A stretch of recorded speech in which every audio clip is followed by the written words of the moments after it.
Hey, this is Glover Teixeira, UFC light heavyweight champion. Hi, I'm Robbie Lawler. What's up, fight family? This is your favorite MMA coach, Thiago Alves, the Pitbull. Hey, what's up, guys? I'm Pedro Munoz. This is Mike Brown. Guys, I am Alexei Olenek.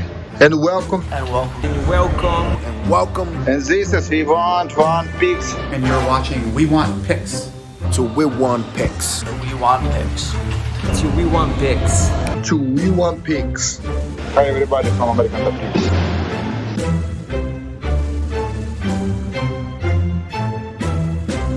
Next up at UFC Vegas 46, we have a Striker's Delight.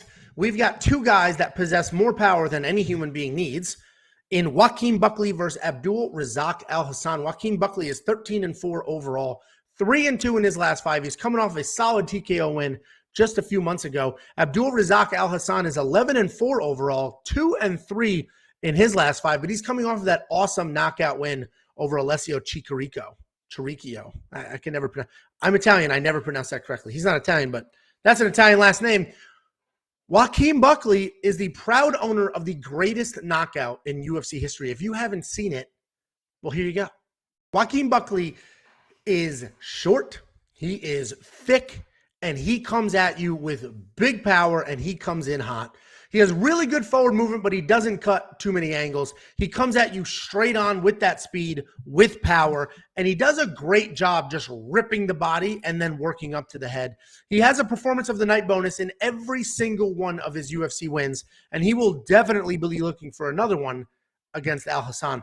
Abdul Razak Alhassan, he's a very powerful puncher. He tends to headhunt while looking for a knockout, but he is a very high-level judo practitioner. He fell in love with his striking and power and sort of abandoned his judo roots. But that's a shame because he's such a talented grappler. And that if he mixed that in more, he would really be a hard puzzle to solve. A guy with that much power, that athleticism, and judo, and grappling, he would be very, very, very tricky to deal with. But he's fallen in love with his striking, and he has become primarily a striker. He's an incredibly talented guy. He's got great power in his hands, and as we saw in his last fight, he has great power in his feet as well. His path to victory here will be to go back to his roots. Go back to those roots, work in the judo, work in takedowns, and then maybe he can keep Buckley guessing and not let him settle into a striking rhythm. The most interesting thing about the fight are the statistics in this matchup. Buckley has a horrific takedown accuracy of only 16%.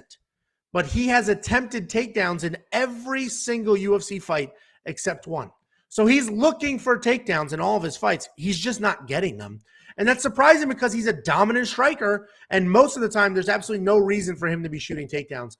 But if you look at the majority of Alhassan's losses, he was taken down and ridden out.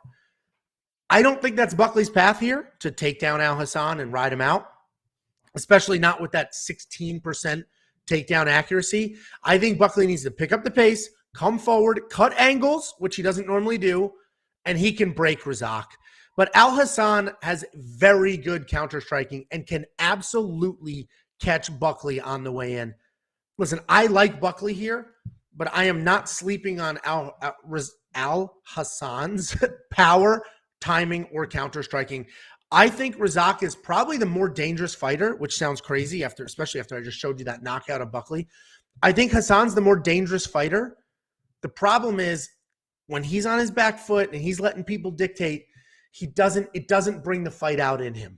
He's a good counter striker, but I think if Buckley just comes forward, sticks with the pace, throws heavy, I think he'll take this fight. Stoppage KO, it's always possible with both of these guys. I don't love the minus 145 because, Alhassan is very dangerous. And for all we know, he's going to come out here, go back to those judo roots, and just start tossing Buckley all over the place. So Buckley's the pick. We'll see what the price is in DraftKings. Certainly a Knockout Kings and Monkey Knife fight when that is available. But right now, Buckley's the pick. I'm not going to put a money line bet on him. But what I will do, this will likely be a 1.5 round betting line. Depending what that looks like, I'm probably going to go the over because I actually think these guys may take a step back, may take a little bit of time. We could see Razak looking to grapple. We could see Buckley looking to close distance but hold against the cage. So I would like over 1.5 on this. We'll see what those odds are. They haven't dropped just yet, but this is a fun fight. I'm definitely looking forward to it, and hopefully neither one of them are gun shy.